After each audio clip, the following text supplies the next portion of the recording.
See, we've got a few people here in the room on YouTube. It's looking good. We're still 9 minutes from starting up. So you're in the right spot, and we'll go live with top trades at 11 a.m.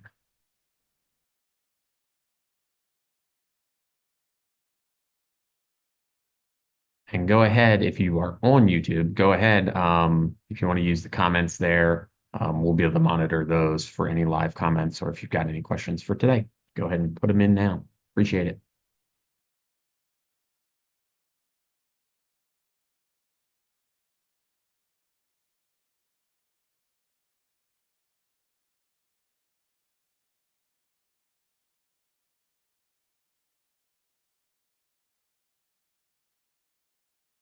Oh, and first thing that I've noticed is that the comments are not turned on. So we're going to try and rectify that very quickly.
All right, we're blasting through any problems here on YouTube Live. Looks like we got the comments open. We can see them. We still got about 7 minutes before we're going to get started, so we appreciate you being on early.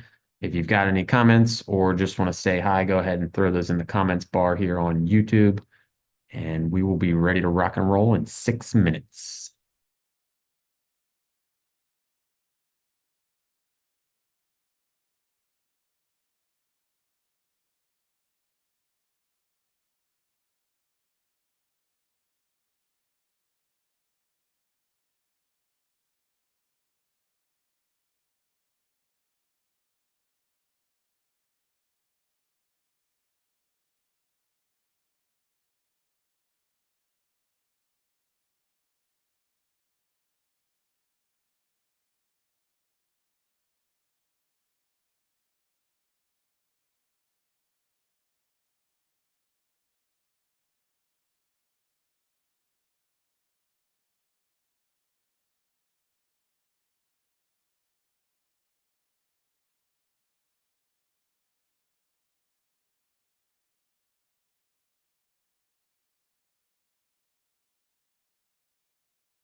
All right. Good morning, everyone. We got a little over 2 minutes before we start here. Thanks for joining us, especially if you're on YouTube Live. I know we're changing up the technology a little bit, but we appreciate it. You can see that the comments are open. Go ahead, say hi, add a question or comment in the comments, and we'll get kicked off here in about 2 minutes. Stay tuned. You're in the right spot for top trades, April 9th.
All right, everyone. We're about to go live here. Thank you for joining us. I see we've got over 100 folks here live on YouTube. Thank you for joining us. We've got some questions coming in, some comments coming in. Much appreciated. And soon enough, the cameras are going to pop on. Greg Guenthner, we've got a little under a minute here. Once it hits 11, we're going live, my friend. Oh, there it is. I'm popping on. We pop on. That's, we're going to terrify people now from week to week. Just here we are. Top trades. Boom. Start it up. As you can see, we've got some new technology happening this week. We do think we're going to start doing these on YouTube Live a little bit more. We've got the comments up and running. I've got them on my screen. I can see them. Everything's looking good there, so we appreciate it. The YouTube link, we've sent it out in email, and then also Gunnar sent it out in the chat to your paid readership at the trading desk. So as always here, it seems week over week, Gunnar, we've got things happening.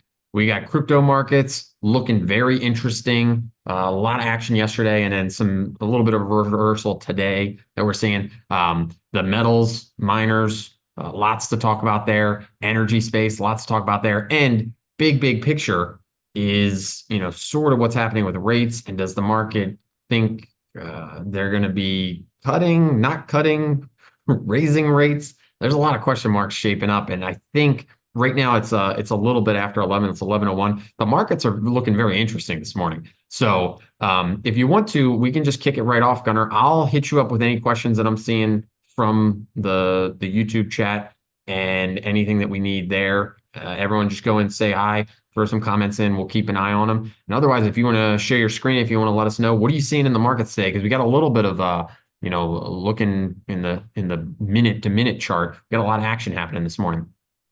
Yeah, I mean, we're seeing a little bit of a reversal, and I'm not really that surprised. We've been talking about the weakness that's been creeping in, especially into some of the higher flying tech stocks over the past few weeks.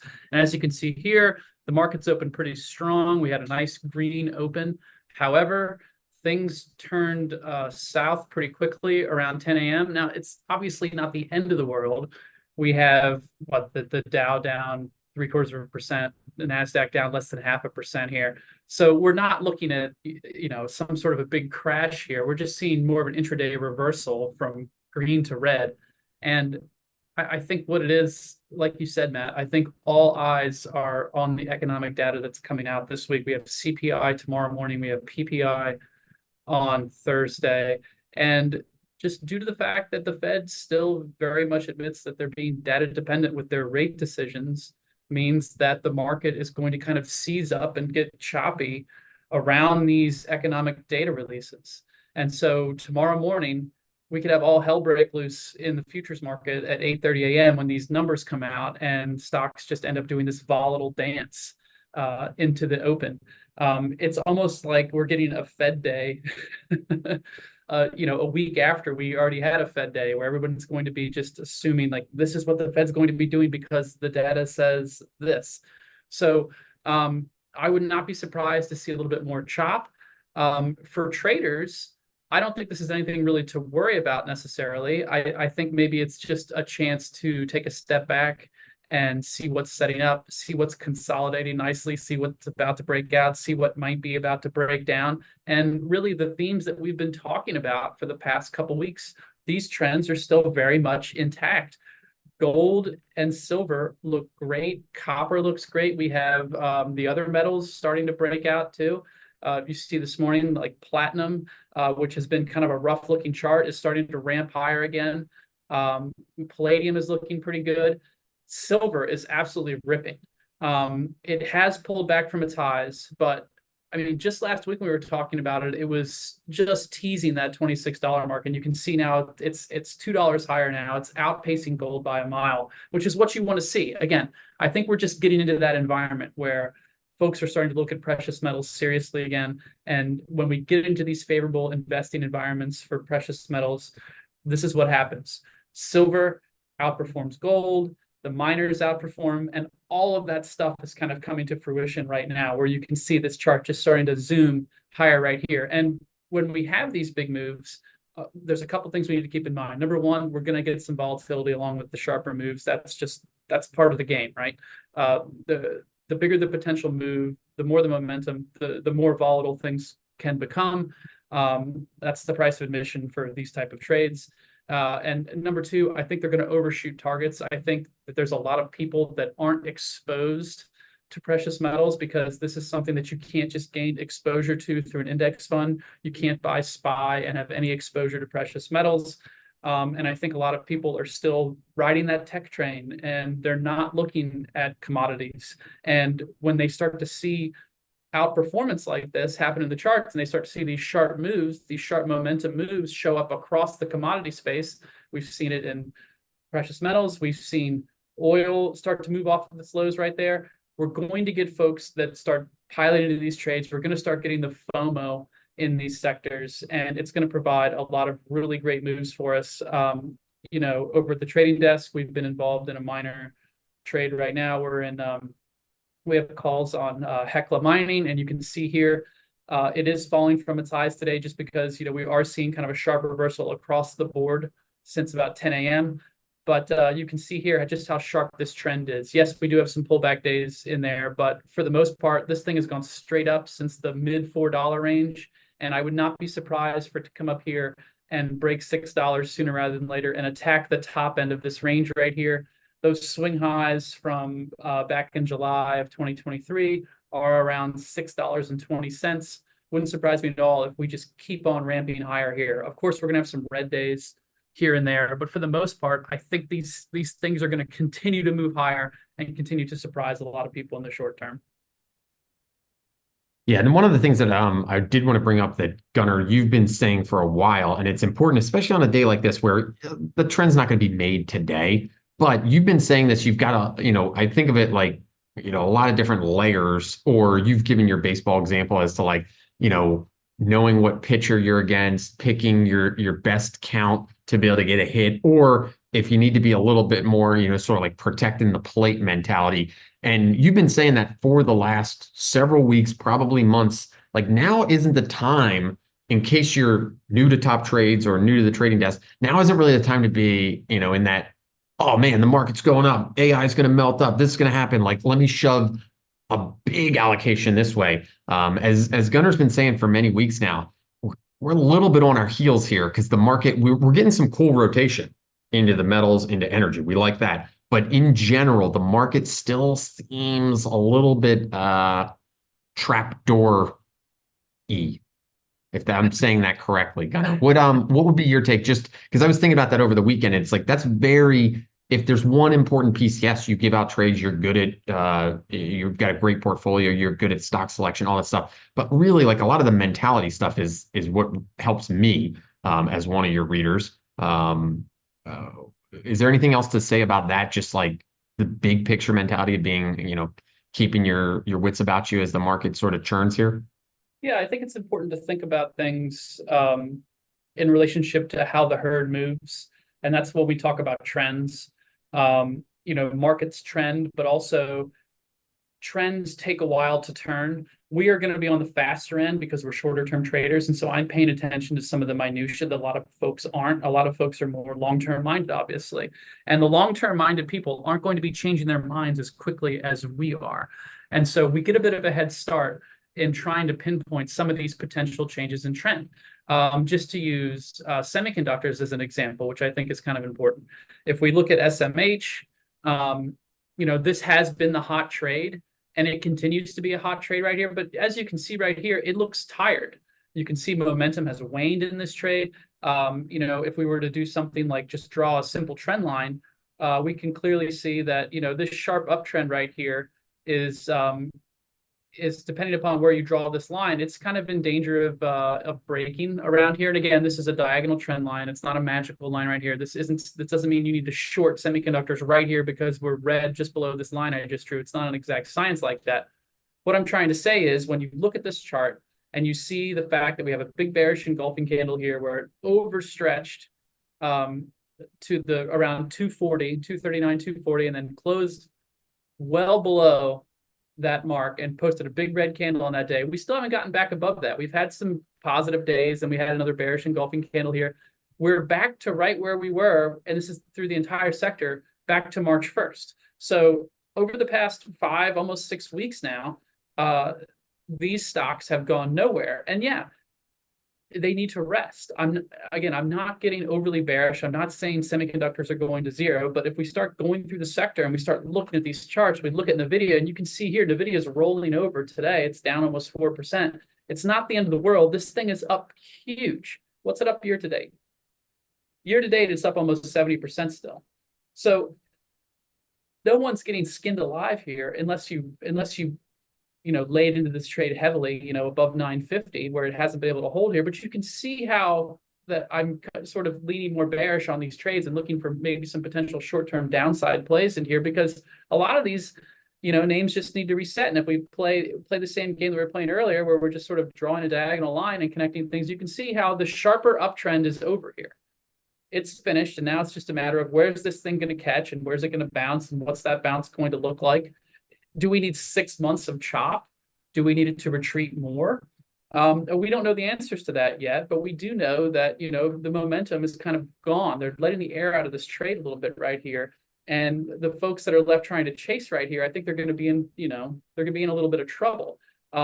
This is breaking down to prices we haven't seen since the first week of March. Again, not the end of the world, but you can see how we're just sort of rounding off. We're not seeing any higher lows here. We're just seeing, it break below these levels. It wouldn't surprise me at all to see NVIDIA pretty quickly go down into the 740s at some point. We might dance along right here, but you can see the bearish engulfing candles. You can see how it attempted to get up into the 970s, as everyone was talking about how NVIDIA is definitely going to 1,000.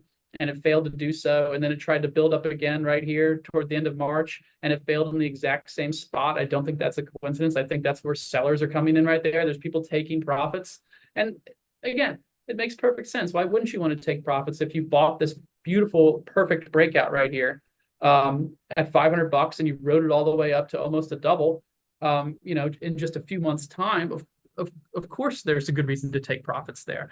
So again, I don't think NVIDIA is in trouble long term. I think these big market stories, the big market stories about chips, about AI and all that stuff, those are still relevant. But we have to remember that there's also medium term and shorter term trends in play here, and that they can work against the primary trend. And I think that's what we're starting to see with these chip stocks is the air is being let out of them. They need to go through a bit of a pullback, a bit of a corrective cycle. And whether that correction means a sharp move lower that scares people, or whether it means that there's just going to be some ugly chop where it doesn't really go anywhere for a while, I still think it's necessary to bleed off some of the excess enthusiasm that the market still has for these stocks. And again, zooming out and thinking about our overall market roadmap, this is an election year. In the election years, typically we see the market level off and kind of go negative around March, April, and then sort of struggle and chop along and then backload the gains toward the end of the year in November, December. Last year, the market followed seasonality to a T, almost perfectly. We're not going to get that every year because there's no such thing as an average year. But at the same time, I do use those seasonality charts as just kind of a roadmap to sort of gauge, okay, is it time for me to take my foot off the gas and look at other places? And for the past several weeks, we've been talking about the potential of this rotation and how it might play out. And right now, it's playing out exactly as we discussed, where we're seeing the air come out of the tech trade a little bit, and we're seeing people buying metals, miners, energy stocks. The big energy names are starting to break out in a big way. And so we're seeing that rotation begin to play out in real time right now. Yeah, we had a comment in the YouTube comments from Roger on XOM. So I don't know if we want to pull that one up while we're talking energy, a little bit of Yeah. rotation, but he was saying maybe looking at the 120 area as resistance. I don't know. I mean, it's slowed down a little bit from its hyperbolic Yeah, rise we could say there. that. And again, these lines that I Parabolic, drew, these are hyperbolic. lines that I drew on this a few weeks ago when we were talking about it, I think. But this, I mean, we could probably push that up a little bit too, depending upon where we want it. I mean, again, it's not an exact science. I'm just trying to mark where those previous highs were because it seems to have a lot of touches up here around 120, this lower 120 area, and it seems to be breaking out of here. I wouldn't be surprised, and we do have a new trade, a new call option trade on XOM that we put on this morning at the trade desk. But I wouldn't be surprised if it took off right here and moved toward 125, which I think is completely possible. I wouldn't be surprised if we had a bit of a flag or we had a little bit of a retest here of the 120 area before it takes off. I like the fact that we're seeing new highs in a big energy stock in a very perfect breakout scenario in what has been a very sloppy trend going all the way back to 2022. So it's been a couple years here of attempts to get over this hump, and it appears like we're getting and we're staying over that 120 mark here. Yes, there's been some selling around 121. We'll see how it holds up. If we're wrong and it breaks, below 119 and comes back into range right here, I think there's other things going on in the market if that happens. But if we're wrong there, then we can sell and move on. But for now, I really like where it's sitting. Yep. Yeah, and in general, we're seeing all that again, a lot of positivity. We've got, if you just tune into CNBC or something, look at it and pass by the TV or whatever. I mean, tons of now coverage in the oil market, the big oil companies, a lot of the different picks and shovels plays. Same thing with like metals and miners. We're just starting to see a lot of the coverage now on the stocks and the sectors that you've been talking about, Gunner, that we're rotating into. And I mean, that is an amazing looking chart with just Yeah. the run that energy and XOM in this case Yeah, and have it's gone not on. just the big consolidated energy companies either. It's the E&Ps, it's the midstreams, it's everything is starting to move. Just sort of like in the metals, where it's not just a couple gold stocks. It's actually the smaller ones that are kicking into gear, the silver stocks, your industrial metals. These are the ones that are really moving. Like I have a short list of energy names that I was just looking at a few minutes ago, and everything from, here's BP right here, which is firming up and moving toward it. It's not as clean of a chart as XOM, but it still looks good, no shade here. And then, names like CNX, little smaller resource plays right here. Those are moving out and moving up and breaking out. Even smaller, like a name like CRK, Comstock is starting to bottom out right here. That looks like a pretty decent looking bottom that's starting to form in a stock like this that's just been drubbed.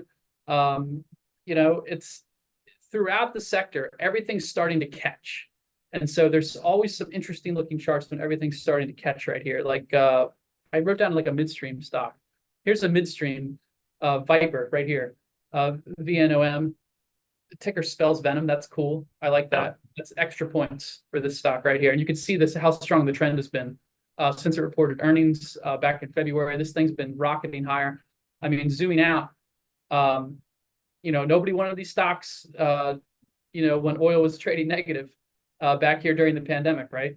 So they're just now starting to, poke their heads out. And yes, some of them are up a lot. Like this is up quite a good deal right here, but it's just now getting back to these levels where maybe it needs to consolidate and then it's going to rip higher from here to get to those new highs, to break above those 2018 highs right there. So lots of interesting charts that I'm pulling up. And what's fun about this too is when you start screening for energy stocks that are performing, you're going to pull up these tickers. And Matt, you and I have done this where we're like, oh, I remember this name, because it's been a while since we've looked at these because they just haven't been performing. But now Yeah. that they're back at the front of the market, it's fun to go through and to find the names of the old stocks, your old buddies from back in the day that you used to hang out with and trade, and now they're Oh, starting there to. was a better snake. The better snake was Diamondback Energy, and the ticker was Fang, which again, these are good. These guys know what they're Yeah. doing when it comes to ticker selection Hey, when they're IPOing or whatnot. hey, there's, Um, there's there's nothing wrong with picking a stock that has a great ticker that spells something that people are going to remember because it actually it kind of it's a works in your narrative. favor. Yep. Yeah, absolutely. Um, what else do we want to look into? I mean, energy's looking good. Do we want to stay there and talk natural gas? Or do we want to talk bigger picture market stuff? Let's just talk a little bit about natural gas because natural gas is moving today. At least it was earlier, and the market's a little wobbly right now. But we go back here and look. Uh, Natural gas has been free for a while now. You can see here, it's just fallen off a cliff since November, and it's been trying to bottom out somewhere down here. But I mean, these are historically low prices. If we go to the monthly chart, uh, we're all the way down here at the bottom of this range since like the late 90s. So I'm very interested to see if we can get a legitimate big bounce in natural gas and what stocks will move if that is the situation. We got a big bounce here off of those energy lows, off the pandemic lows, where it just started ripping higher um, in 2022, and it's since fallen off a cliff. Can we get another big ripper like that? And if so, can we really grab on to some of these plays in the sector? Like CHK is probably like the most tradable, I would say. That's like a natural gas related name right here. And Yep. you can see how it's consolidating like right along here. And I'll draw a line here for future reference for us, just to remember that we talked about it in this area right here. This is where it's been running the sellers right around 90. Let me bump that up to like 90-ish just to give us, yeah. So like right around here. There we go. So right around $90 is where it's been running into sellers in the past. You can see back in September, and then again in October, and then it's fought its way back up. If it could consolidate here and then break out, do we get a ride back to 107? That would be a really nice move for something like this. So that's something I'm watching in this space. Not a lot of great names to trade here, but overall, I'd like to see if like everything else in the energy sector gets moving. And like I said, E&Ps, your big boys, your midstreams, your equipment names. Like I think Halliburton's still doing pretty well, or at least it's trying to come off those lows, right? Mhm. Yeah, it's looking good. It bounced off these lows from March and is pushing higher. Oh, that's not Halliburton. What's going on here? Why am I not able to pull up Halliburton on this? Got to do it over here. Um, that's more what I was looking for right there. So Halliburton is coming up, against this big level of 43. We'll see if it can handle it. Schlumberger, that's SLB, right, Matt? Yep. So we'll see if we can actually pull that one up. Yes, Schlumberger, that's another situation here where, okay, it's made this run off its lows. Now it's consolidating between like 53 and 55. Can it kind of come out of this sloppy consolidation pattern right here and push higher up into the 60s? So looking to see if it can do that. Not the best chart, but you can see the longer term trend is higher on this. It has been leveling out a little bit here, but we'll see if it can move. So I'm looking at all of these plays right here, just trying to keep track of them just to see what we do. Like crude is on the move, man. We have oil up in the $85, $86 range right here. We still have our smiley face up on this one, Matt. Yep. I Uh, like it. since you like emojis. And you can see here, I think a little bit of a pullback here makes perfect sense, but I think we're going to 90 plus I think it's kind of inevitable with everything sort of shaping up around the commodity narrative and the inflation narrative. Um, and you can throw in. I hate this. I hate even saying this, but you can throw in like summer driving season. I think that's BS, but you can still talk about that, I guess, if you want to, and saying that's a catalyst. But everything's sort of coming together for oil, and we've been talking about oil since it's been about to break out. And we were talking about it in late February, and I kept on saying, what did I say? $80. If we break out above 80, this thing's going to go. And I think the bottoming pattern is complete right here. And it's time for this to push higher. And so, like, I really want to get involved in more energy trades and keep more of them on my radar. So at the beginning of the year, we were talking about like tech growth and whether we were going to rotate into those type of trades. We had a few of those trades work out really well. We got stopped down on a couple others, and now the market, like I said, we're spinning. We're just rotating to the other end of the market right here, where tech is looking weak, and metals, mining, energy. That's where it's at. That's where the momentum is going right now. So that's where we want to focus our attention. Yep. I mean, we're on it. We're just sitting there paying attention and saying, when will oil hit above 90? Because again, in short term, like oil can make moves like that. In the long term, it's going to be hard for it to sustain any heavy duty long term run above like $100 a barrel. Now, again, it Yeah. could if there's disruption somewhere, but that's not what we're worried about. This thing's making such a sharp move faster right now. You can't get the rigs out and actually overproduce in that amount of time. So we'll see what happens, but.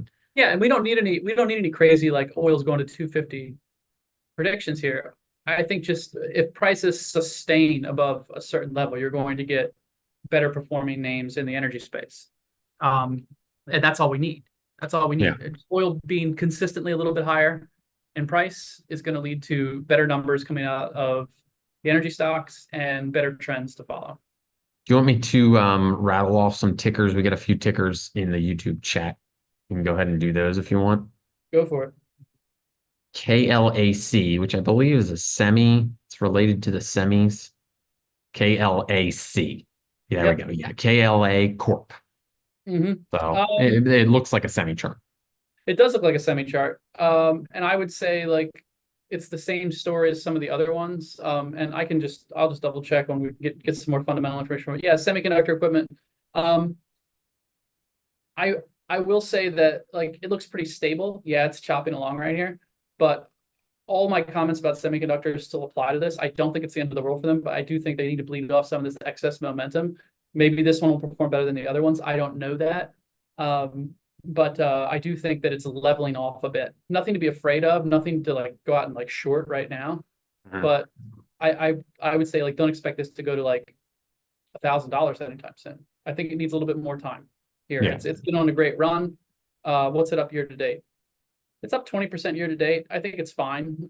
This is not one of the names that's like doubled in the past 3 months. So like it probably doesn't need to correct as hard as some of the other names, like elevator up, escalator down, or escalator up, elevator down, for some of those stronger trends like Nvidia might need to blow off some more steam, but it has like way more eyeballs on it than a name like this. Yeah. So that's my take on something like this right All now. right. Another one. This is a little, I think it's a little energy company from David M. Nova, Nova. So again, once you get into some of these smaller, I'm not sure what they do in the energy space, but yeah, like that Is one's, this a sun nova? Is this a solar? I don't know. Um, let's Looks take a look like, on. See, I gotta have my FinViz up too, so I can play along with this. Yeah, it's solar. Okay, so here's the thing with solar. Most solar stocks look terrible right now, which is, you know, it happens. It's a very cyclical group. This isn't looking good. The more I go back, the worse it looks. oh, Let's zoom in a little bit on it. I don't see anything bullish about this right now. However, FSLR looks okay. Look at that. it's true. So one decent solar stock out there. I don't like that other one, but FSLR, I had it written down earlier because it's kind of a one-off. I don't know what's going on here with it, but it looks a lot more constructive than a lot of those other solar names. Some of those other solar names just look awful. Yeah. That one stock you just gave me is one of them. I don't think it looks good. You get the truth here from Gunner. All right, let's one more ticker was ALB. I think it's Albemarle. That Albemarle, one there. you gonna pull up? There it is. Yeah, they got a bunch of stuff going on there, but they produce a little bit like some lithium, but it's like they produce a bunch of all kinds of stuff. So Yeah. it's not like a lithium pure play or anything. Um, this stock, okay, clearly has been in a downtrend. Okay. It was a $320 stock, a couple years ago, and it's down to 120 some bucks. The positives are it's not going down anymore. The negatives are it's a sloppy mess. I mean, you can see here, I think it's in the basing process, I would call it. It Yeah. probably needs time. I wouldn't get excited about it until it starts breaking above the 160s. I'm a trader. Um, I don't buy low and sell high. I buy high and sell higher, ideally. And I want to see something like this kind of complete its base before really taking a stab at it. Because until it completes its base, then it still is at risk of doing something like, well, whatever happened here, you Yeah. know? And again, yeah, Patrick wrote in there that's a lithium miner, so maybe they are more of a all lithium. I'm not sure. I'd have to look into the production and stuff. But again, they're probably baby and bathwater with the EV industry. Um, you'd have to assume looking at that chart. So at some point, it's not like lithium, the commodity, that's going to be valuable, but they Well, is they might have lithium out gotten a of, lot of buyers in there because of the EV space. yeah, I was going to say, is lithium out of favor now because EVs are out of favor? I think so, maybe. Because lithium was the hot trend a few years ago that everybody wanted to jump on, and there was very Hmm. few investable names, and the air's kind of come out of that one. Speaking of which, not to interrupt Tickerfest here, but um, the main electric car uh stock, Tesla, maybe you've heard of it. Hmm. It still isn't looking that great. Um, Technically a member of the Magnificent Seven, which is down to the Fab Four now as far as performance goes, I think, if you follow those sort of things. But it still is struggling here. Um, it has recovered off of its lows recently, but nothing to get too excited about with Tesla. And I can just draw some more lines on the chart. I don't know if that's going to help anything, but I mean, it feels like this like 177 to 180 range kind of matters right now, and it can't seem to get over the hump or hold over it, which was those are the swing lows down here post earnings, and then you had this attempted rally to close the gap, and it didn't. So we'll see what it does, but I believe earnings are coming up. Yep, we got earnings Tuesday the 23rd.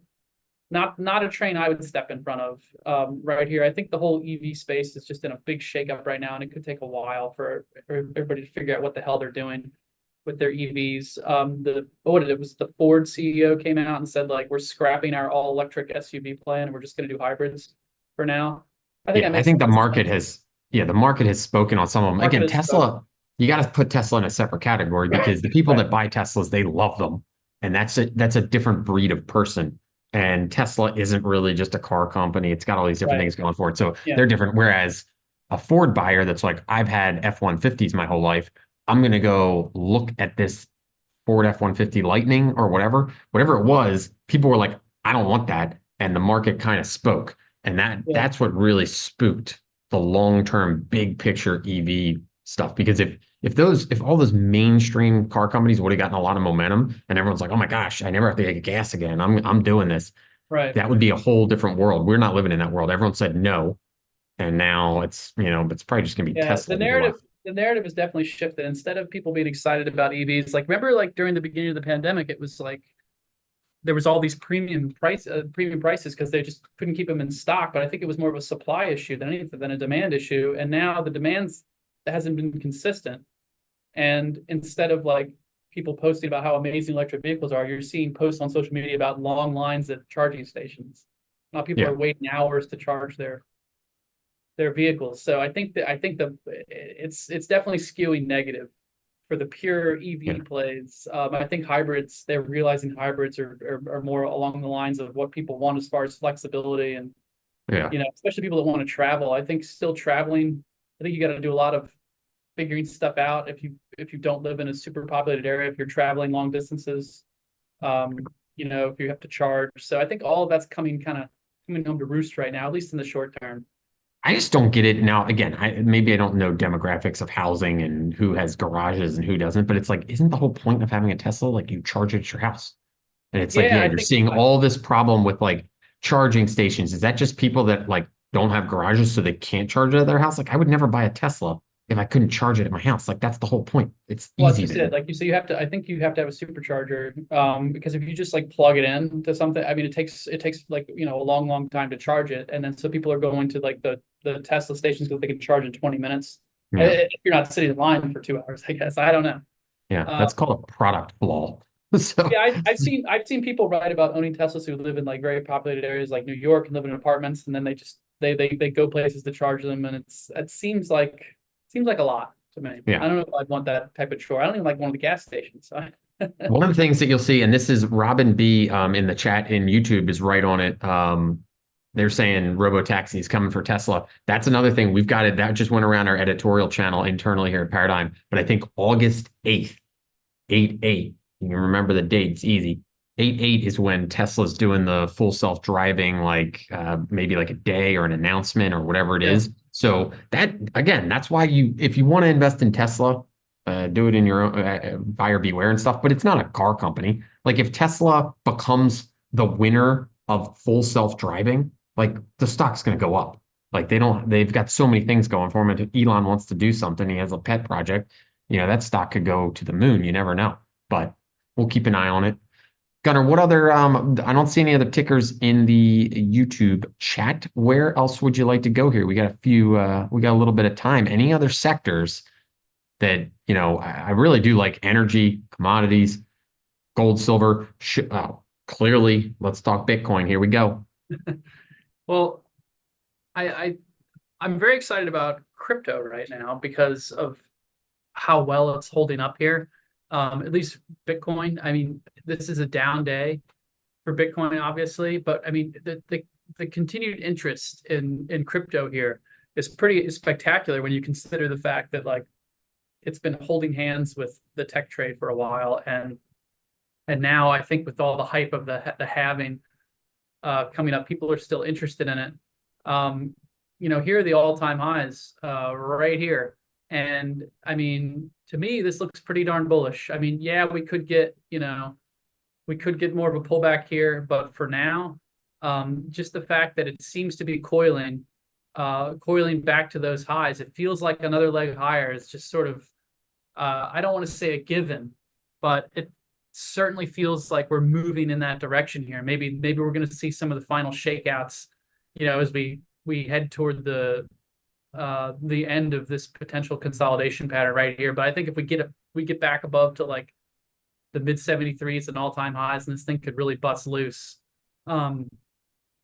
Just almost perfect as far as like a chart goes, purely looking at this based upon price. Even if there wasn't a halving coming up in a couple weeks, and I think I think the estimate is what we have like 420. We're talking yeah, crazy eights in the comments. Now we're talking 420 for the yeah, Bitcoin halving.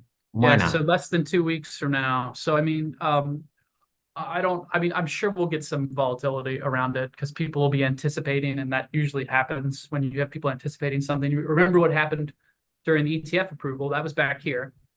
So we had all the anticipation and all the buying leading up to it. And then we had a quick $10,000 drop before it ripped again, just to shake out anybody that thought they could be clever and then buy, this potential breakout to 50 right here. They get shaken out and then it gets to rip. So, I mean, it's very Yeah. typical of not just crypto, but anything. You get these highly anticipated news events, these binary events that come up. And you have people that all assume one thing is going to happen, and then the other thing happens, and it shakes them out, and then it does what everybody expected, in the first place. But All yeah, right, Gunnar, Bitcoin, if I hold you, this is just random question as a market watcher, and we're at all-time highs for Bitcoin right around there, right? we're If nearby. you if you were to start guessing on some sort of technical basis, where could this thing go if it rips higher for the next 3 to 6 months? Like, are we talking, oh, it goes to 85 grand? Are we talking like technically speaking, it could go to, because I don't know if you've seen it, but if you're out there watching TikToks and YouTubes and all this stuff. It's like there's a rainbow chart. There's all these people saying, "Oh, Bitcoin's going to be at $10 billion or whatever." But like from a real technical analyst like yourself, Gunnar, where do you think it could go? What would be a reasonable amount seeing this, sort of chunking out this move? Um, I mean, we can take a guess. I think I have a really easy guess that lines up with everything. If we just assume that this, um, let's start here. Let's say this $50,000 break after this little consolidation right here led to this move to around 73, 74,000. Okay. Yep. So you got what? Like you got a 23 to $25,000 move in Bitcoin right there. If this big consolidation pattern ends up being like the halfway point, and then we break out at 74 here and we go another 23, 24, that puts us up in the high 90s. So I think solely because of something like that, and the fact that everybody's fixated on round numbers, we'll get into the 90s. If this thing breaks out and really starts to run over the next couple months, I think it could very easily get there. And it being Bitcoin, it could overshoot and then come back down. But I think with everything that's happened in crypto and with how well it's holding up, I would not discount a quick move to 100K, and there to be a ton of people very excited about it if and when something like that happens. Um, Maybe it's too obvious, but then again, I think it lines up with everything and it makes a lot of sense. So shorter term, that's what I would be looking at. Um, I'm kind of curious as to if that does happen, then what happens to everything else in the crypto space? Because we have a situation here where we have to think about the crypto miners, the stuff we like to trade in the markets, but we also need to think about like Ethereum and some of the smaller coins. A lot of the meme coins and stuff like that. It's gotten crazy again out there. We know, we talk about it, and we see the stuff that happens. Matt, you do all your TikTok research that I don't do Yeah. on Deep. these meme coins. But Ethereum's pulling back a little bit harder right now than Bitcoin, and the chart looks a little bit different. It's still pretty far off of those $4,000 highs from back in March. And if we zoom all the way back out, it's still below those all-time highs in 2021 right here, which were closer to 5K. Does Ethereum continue to play catch up here if Bitcoin soars on the halving? I know, Matt, don't we have some sort of Ethereum ETFs coming along the way too? Yeah, we don't know when the date is, but it's the same thing as Right. Bitcoin. There's going to be Ethereum ETFs at some point in time, so they Yeah, just so need I to don't get know. I don't approval. really know if that's going to like stoke demand enough for there to be another big, Ethereum rally. And again, I'm speaking. I think it's important for me to say this every time. I'm speaking about this not as a crypto expert, but as a technician, as a trader, and looking at price and momentum, and studying those factors. So I'm interested to see how it reacts to these things. I'm not trying to predict what these events mean, if that makes any sense. So will we Yeah. still see this insatiable appetite for meme coins? Will we see those rallies continue, or will we see those fizzle? Is this going to be a situation where the Bitcoin halving kind of hogs all the attention and money, and everything else doesn't do as well? I think that's another possibility too. If it's such a sure thing, and it's going to produce such a big reaction. And Yeah. also, what about, like I said earlier, what about our poor little crypto miners? CleanSpark has not had a positive day since Monday, March 25th. It just continues to leak lower. It hasn't totally fallen apart, but it's not looking great right here. We're up here watching this thing just barely hang on to this $15 level ish. I would say seems to be pretty important, and it's just sort of hanging out right here. Is this going to break down right here? Is due to the halving, is it going to be more difficult for companies like this to make money? I think that's the narrative.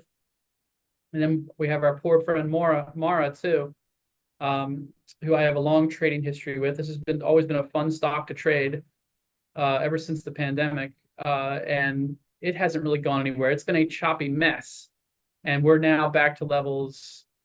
It basically has gone nowhere since mid-December. It's gone everywhere and nowhere.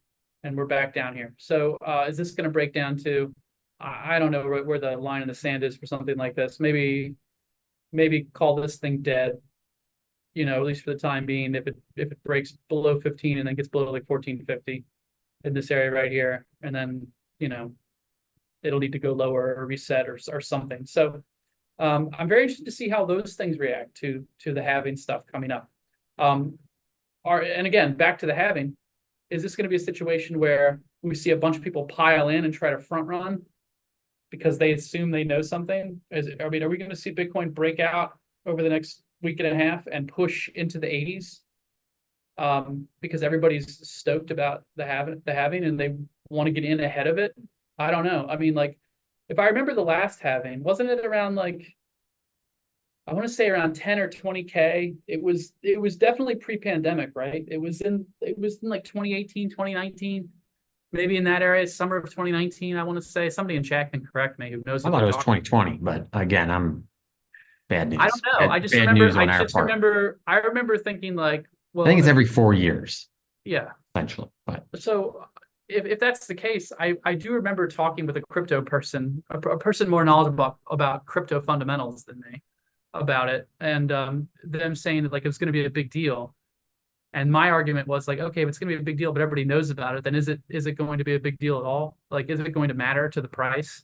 And it definitely led to a bump, an extended bump after it happened. There wasn't like a lot of front running up to it, but again, this was in kind of a slow period for crypto anyway, and there wasn't a lot of people in the mainstream, chatting about it as they are now. I think crypto is definitely due to the fact that we're just in this rip roaring crypto bull market. It's very much front and center to everyone. And you've got the ability for all, way more retail investors. 2020, it was still sort of like, it was still on the fringes for people that most investors were not buying Bitcoin. Now you can do it through ETFs very easily and it's legitimate. Like that narrative can get out to that group. And then all of a sudden the ETFs started spurring a lot more buying. So like that can definitely move the needle. The other thing, Gunnar, like, I mean, we were kind of talking about it, but like Nvidia was such a big, obvious semiconductor play, but it was the one that ran out of the gate.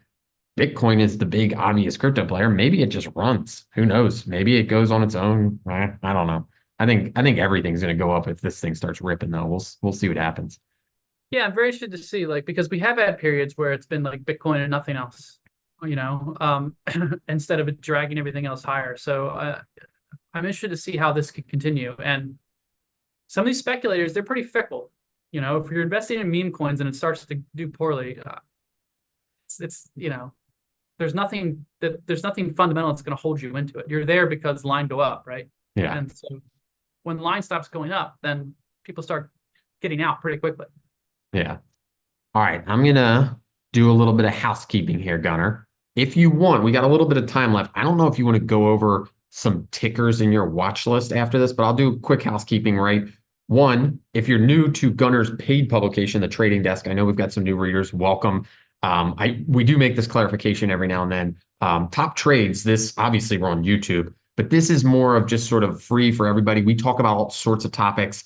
Sometimes earlier we covered XOM and then there's a trade going on. So sometimes we cover the things that are happening in the trading desk, but not all the things trading desk. So this is more of an ancillary video for that crew. The real magic there in the trading desk is the daily chat, getting in, chatting with everybody. Again, we're on YouTube and I see all the comments. We love the knowledge and insight and humor that comes out of the chat group, and we love that. But then you've also got the trade action that comes from Gunnar as well there. The other thing I would be remiss not to say, we're on YouTube. I think someone was joking around before. It was maybe David up at the top where he's like, subscribe and like, but go ahead, give us that little thumbs up because that does help us and all the magical algorithms in the world. So give us a thumbs up. If you're not a subscriber to the Paradigm Profits channel, this is where you get, if James Altucher, Chris Campbell, Doug Hill go on about AI or possibly crypto movements, they go live on this channel or we'll post new stuff. And then me and Gunnar will go live here with any sort of trades, watch lists, anything we like there. So go ahead. That's our little spiel on housekeeping here on YouTube. We appreciate everyone joining us in YouTube, using the chat, using the comments there. So much appreciated. Gunnar, would that be a place we could go now? Possible tickers from watch list or anywhere you want to go? We got a few minutes left. Yeah, can I share my screen again? Do it. All right. So here's something interesting that I've been looking at. Um, we've been talking about this in the chat, but for everybody else, I watch tech growth pretty religiously because they're good trades, up and down. And Arc Innovation I kind of use as like, my growth proxy. It's not perfect, but it kind of gives me a feel for like, what people are buying. It's a good one-stop shop to look and see like, okay, what are people doing with these crazy growth stocks, these tech growth names that have been just beaten to a pulp? We've talked a lot about how ARC has been dancing around this $50 mark, and going back here, it's trying to base out. These were the hardest hit stocks during the 2022 bear market. They didn't really participate that well in 2023 and looked like they were going to break down again before the melt up rally started in November of last year. Now we're at a point where they're starting to firm up, kind of, not really. And depending upon what day of the week it is, they either look like they're going to do well or they're going to fall apart again. So this is kind of a will they or won't they situation here. They looked pretty good yesterday. They outperformed a little bit, but they're still below $50. Again, it really doesn't mean anything here. This is just sort of a gauge I'm looking at. However, I think that we could have some potential trades brewing maybe in some of the old pandemic winners turned losers. So if we start pulling up these old tickers, you're going to notice these are some ugly charts now, just to warn you. Look at Peloton. Peloton might be a zero. It's holding on for dear life here. It broke down late last week. There's some I caught some rumblings, and don't quote me on this, but I caught some rumblings about them not being able to pay their bills on time or something. So they're not paying vendors, or they're paying them late. That's usually a sign of trouble, right? So that's interesting to me. But what's more interesting to me is the fact that it broke down and now it's coming back here and it's tagging this area near $4. If it can't get back over that and starts rolling over, I think it goes down again, another leg lower. The bottom of the chart is not zero here, so it's got plenty of room to go. So is that going to be an interesting short? I don't know, maybe. Other things I'm looking at on the short side, because again, my thinking is this: if the NASDAQ starts to slow down, if tech names start to get weak, these are the worst of the worst. They're going to roll over hard too. So maybe there's going to be some downside there. What about our old friend Rivian? We made money on this thing on the upside. Maybe it's time to make some money to the downside. Terrible earnings. They popped a little bit when they were showing those new mid-size models they're making, and that didn't last. Rolled over, and now down here, these earnings lows are back into play, and it's right around $10. Yeah. It's trading at 10.50 right now. If this thing breaks toward $10, below $10, I think another leg lower on something like this. Maybe that's a downside play too. Look at that earnings miss, man. Yeah, Gosh, we not good. missed that one. 16, the old 16 to 11. It was only down 25% on earnings and then down 12% the next day. Totally fine. I think Rivians are kind of cool. They're like kind of so ugly they're good looking type cars. And I love their new looking like Gremlin looking mid-size SUV. It looks like a Gremlin on off-road tires. That's kind of neat. But yeah, the stock's not looking great. And the last one, Matt, one of your favorites, Zoom. This thing It has been a was in mess. 2020. Well, no, I know. Old favorite. And I right said now old we're favorite. on it. We like it. I said old favorite, not current favorite. But you can see here, this chart has been an absolute mess. I'm not really sure what to do with this one. I just kind of lump it into this group right here. I don't know why that old line was on there. But you can see how this is kind of an erratic trader. It popped on earnings. Everybody's like, oh, yeah, maybe Zoom doesn't stink. And then, yeah, it does. It rolled right back over and closed that gap. And it's just sort of sitting here in no man's land. Maybe this is one of those stocks that's going to roll over again. The more you zoom out, the more you're going to dislike it. That is not a very constructive base. If it was, it would be curling back up toward the mid 70s right here, but it's not. It's down here near the lows. I would think that if this loses like 60, if it loses this pre-earnings low right here at 60, then this thing's going to go down again too. So I'm kind of keeping my left eye, affixed on some of these uglier looking charts in this group, just to see if they start rolling over. If they start looking really terrible, maybe they'll be good shorts. Get some puts on them, and that likely means that the Nasdaq is either choppy or going down too, and we're seeing some of that spring corrective action we've been looking for. Well, here we go. again, it's mind-boggling, but it just shows you like companies have, management. Sometimes they make good decisions or bad decisions, but like Zoom being lower, way lower than it was pre-pandemic is just that is mind-boggling. We Yeah, had some comments about Rivian in there. Again, I think a lot of people agree that cars look good. They might even be nice cars, but I think they're can they nice. They make probably are can they nice. Doesn't make mean the stock's money? nice. Can they make money? When I was at CES earlier this year, the Consumer Electronics Show, there were just all these EV companies, and they're just like, I'm gonna insult everyone that likes EV companies, so close your ears. But it's just like all these made up names. And then I put Rivian and Lucid in the same bin. It's like Lucid, Rivian, Slazzles, it's like they're just like, Yeah. let's make a car. And it's like that's not easy. Like Tesla had a very hard road and they had a lot of money and a smart, charismatic, somewhat crazy uh, management, right? So that's how they busted through. It's not easy to make cars, especially making money on them. And I think that's what's coming home to roost here. Well, yeah, So, I mean, that's how it goes, right? People saw what Tesla were doing. You have a million imitators and competitors. You got a guy who made a truck and just pushed it down a hill, right? In Nikola or whatever it was, which was pretty brazen uh move right there. And so yeah, stuff like that happens. It's like this. It's the same as it ever was, and in any group, Bitcoin is proven itself to be very successful, and so there's a million other cryptos, a lot of which are hot garbage and some of which are good. So it's just a matter of figuring out what's what. yeah. All right. Well, any last words? We know some sector rotation, energy, miners, maybe Bitcoin. Anything else to look forward to in between now and next week when we go live for top trades? Yeah, I mean, like I said at the top of the call, we have CPI and PPI this week. I think people are going to make mountains out of molehills. So just be prepared for, crazy initial reactions, both Wednesday and Thursday in the pre-market, and don't make any big decisions until you see the cash open and what actually happens in the market, because I think we're just destined for some false moves here, just because of the environment that we're in. I mean, we just have to go with it. So Yeah. it is what it is, and just be sure you don't get shaken out of anything too badly heading into the next couple days. Awesome.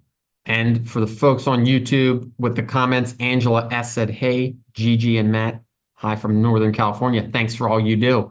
Gunnar, I'll echo her claims as well. Thank you very much. We appreciate all your insight. We especially appreciate it in the Trading Desk, your paid publication. If you're not a member of that, you should go and do it because that's where every morning Gunnar breaks down the charts, gives his live blog. He's in chat and the live picks are there. So good luck. And everyone, thanks for tuning in. We appreciate you being on YouTube. Give us a like, subscribe, follow all the good stuff. And